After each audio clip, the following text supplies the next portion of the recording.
തിരുവനന്തപുരം കഴക്കൂട്ടത്ത് വൻ ലഹരിവേട്ട. 1 കോടി രൂപയുടെ നിരോധിത ലഹരി വസ്തുക്കൾ പിടികൂടി. പിടിച്ചെടുത്തവയിൽ ലഹരി മിഠായികളും. അസം സ്വദേശി അജ്മലിനെ എക്സൈസ് കസ്റ്റഡിയിലെടുത്തു. വിവരങ്ങളുമായി തിരുവനന്തപുരത്ത് നിന്ന് ചന്തു ചന്ദ്രശേഖർ ചേർന്നു. ചന്തു, എന്താണ് വിശദാംശങ്ങൾ? ോടുകൂടി കഴക്കൂട്ടത്ത് നടത്തിയ പരിശോധനയിലാണ് ഇത്തരത്തിൽ വൻതോതിൽ ലഹരി പിടിച്ചെടുത്തിരിക്കുന്നത്. ഏകദേശം 2000 കിലോയോളം വരുന്ന നിരോധിത പുകയില ഉൽപ്പന്നങ്ങളാണ് ഇപ്പോൾ പിടിച്ചെടുത്തിരിക്കുന്നതാണ് എക്സൈസ് സംഘം വ്യക്തമാക്കുന്നത്.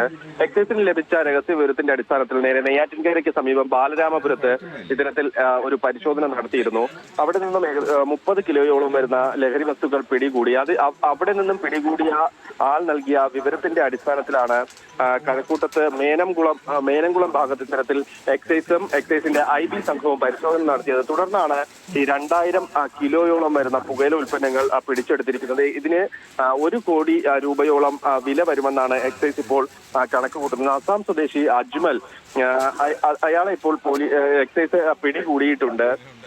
കൂടുതൽ പരിശോധന ഇതുമായി ബന്ധപ്പെട്ട് എക്സൈസ് ആരംഭിച്ചിട്ടുണ്ട്. കാരണം ഇത് വലിയ വ്യാപാരികൾക്ക് മൊത്ത വ്യാപാരത്തിന് വേണ്ടി എത്തിച്ചു കൊടുത്ത ലഹരി ഉൽപ്പന്നങ്ങൾ അല്ലെങ്കിൽ എത്തിച്ചു കൊടുക്കുന്ന ആളാണ് ഇപ്പോൾ പിടിയിലായതെന്നാണ് എക്സൈസ് വ്യക്തമാക്കുന്നത്. എന്തായാലും ഇയാളിൽ നിന്നും ഈ പുകയില ഉൽപ്പന്നങ്ങൾക്ക് പുറമെ ലഹരി മിഠായികളും പിടികൂടിയിട്ടുണ്ടെന്ന് എക്സൈസ് വ്യക്തമാക്കുന്നു. ഇതുമായി ബന്ധപ്പെട്ട് കൂടുതൽ പരിശോധന എക്സൈസ് ആരംഭിച്ചിട്ടുണ്ട്.